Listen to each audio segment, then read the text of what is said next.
క్రీస్తునందు దేవుని పిల్లలైన వారందరికీ క్రీస్తు శుభాకాంక్షలు. మరి ఈ గ్రామానికి వచ్చి క్రీస్తుని గురించిన జ్ఞానాన్ని నేర్పించడానికి యేసుక్రీస్తు అర్ధం మీద సంచరించిన కాలంలో అందరూ మారు మనసు పొందాలని, అందరూ నిత్య జీవానికి రావాలని ఆయన కోరుకున్న విధముగా ఆయన మొదటి రోజుల్లో ఆయన భూమి మీద సంచరించిన కాలంలో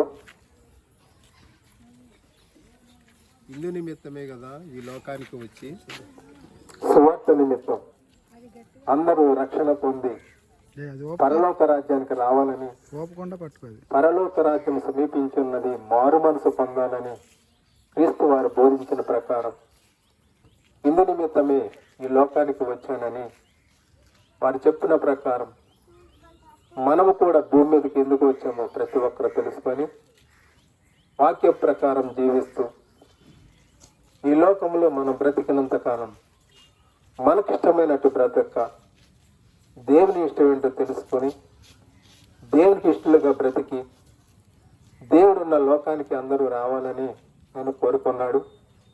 అలాగే ఆయనకి ఇచ్చిన కాలంలో 33.5 సంవత్సరములు సేవ చేసి అనేక శ్రమలు అనుభవించి నిత్య జీవానికి తండ్రి వద్ద కూర్చున్నాడు.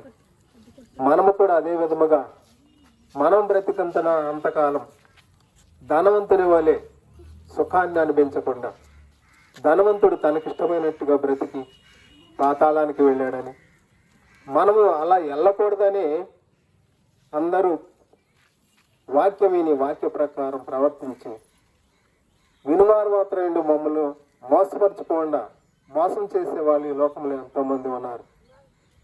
అందుకే దేవుడు కూడా మోసపోకుండా చూసుకోమన్నాడు. మోసపోకండి, అనేక మంది సువార్త నిమిత్తం వస్తారు, అనేక సంగతులు చెప్తారు.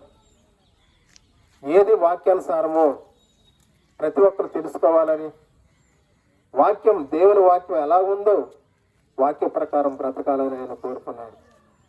అదేవిధంగా మనము కూడా ఈ లోకంలో బ్రతికినంత కాలం దేవునికి ఇష్టలుగా బ్రతికి దేవుడు ఉన్న లోకానికి రావాలని కోరుకుంటూ మాటలు ముగిస్తున్నాను.